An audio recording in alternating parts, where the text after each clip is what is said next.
Today we're doing a review and half unboxing of these two city sets. This one on the left here is set 3350 Rescue Team, and this one is 3351 Construction Crew. Both are from the Mini Heroes collection, which was sort of like a collectible action figure series that LEGO tried out in the year 2000. They only did 12 sets total for the sub-theme, consisting of 4 themes, and this city theme only had these 2 sets, so these are all the city Mini Hero sets.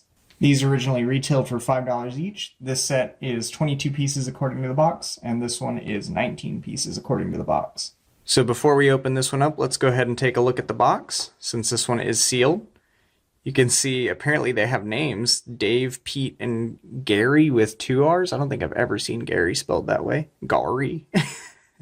Anyways, and then they have their cards at the bottom there, which tell them a little bit about each character. And these ones have that as well. It's printed on the back, so we'll take a look at that later.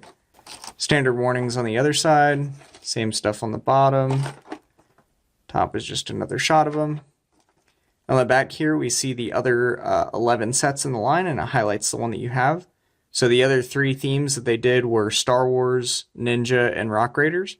I already did a video on the 3 Rock Raider sets. They're pretty cool. That's the only way that you could get the exclusive Chief minifigure back in the day. So anyways, let's go ahead and open this up. It's got a punch tab on the side here.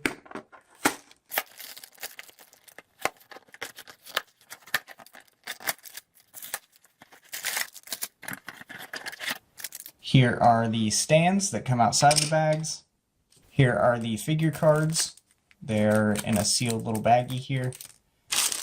And then obviously our pieces for the figures.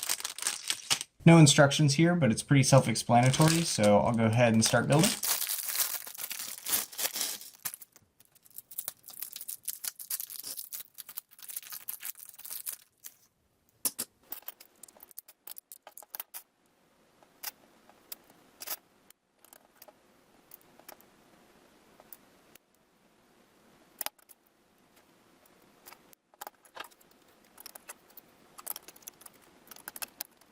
So here's both sets, and normally we take a look at the minifigures first, but since these sets are only minifigures, I think it actually makes more sense to read their bios first. So first, the way these cards are stuck in is actually just little friction pins at the base of the stand here.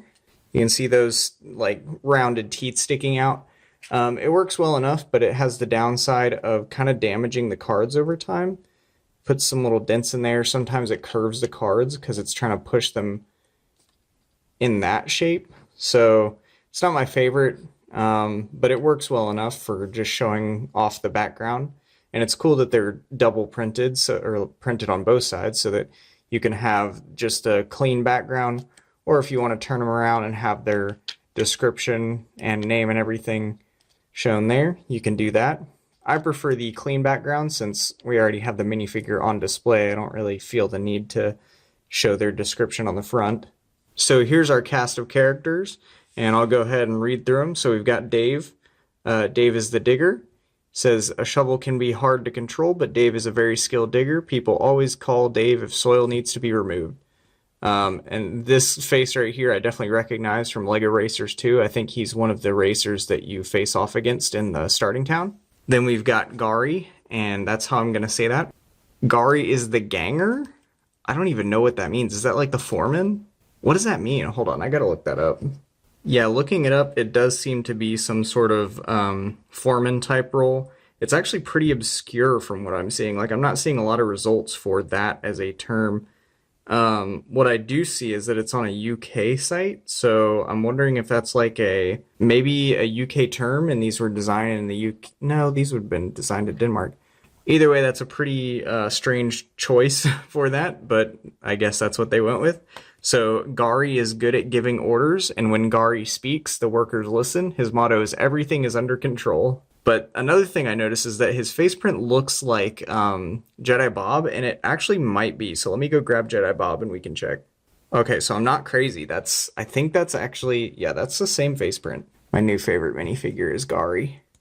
I could have sworn that Jedi Bob had an exclusive faceprint, but I guess it's just the torso. Shows how much I know about Star Wars minifigures. Goodbye, Jedi Bob. So next up we have Pete. So Pete is an expert on drilling holes in roads and pavements. Whenever a hole needs to be dug, Pete is your man. Pete does have a reversed brown kepi hat, which is pretty cool. That's the same one that Mike uses in Adventures for Dino Island, which came out the same year. So I have to imagine that they just had that piece on hand and decided to throw it in City since they were already making use of it. Next up, we have Paula, the policewoman. Paula likes to drive her big motorbike. Her job is to stop people who drive too fast or violate other traffic laws. Paula's pretty generic for a police minifigure, although the one cool thing about her is that she's got this like printed police sign here for directing traffic. I don't know if that's in any other sets, but I definitely know that I don't have that piece, so that's cool. Next one up here is Fred the fireman. So Fred is very friendly and loves to put out fires. He's a fire chief and commands the 3rd precinct. So Fred's probably my favorite just because he's got some really cool accessories. I love the way these, this is like 4 separate pieces here to create his helmet get up there. Lastly, we have Axel, the ambulance driver. And it says Axel likes to rescue people in trouble. He always arrives at the scene with flashing lights and a loud siren. That's interesting that they chose Axel since they already have Axel in the same Mini Heroes line from Rock Raiders. And then one thing I've got to note is that Axel definitely reminds me of Enter and Return from Lego Island, which are these guys here. They've got the same torso print. They both got white hats. These guys just have generic smileys. He's got the sunglasses. And then Dr. Clickett has the same hat as Axel. So kind of an amalgamation of these characters. So if you grew up playing Lego Island, I'm sure that was the first thing you thought of as well. So yeah, that's our city crew. Pretty decent, all things considered. I definitely put off getting these ones the longest because City is my least favorite of the 4 themes that they did for these. Although thankfully these are still relatively cheap, and once I got the more expensive minifigures from the Mini Heroes line, I figured I might as well finish it off with these guys.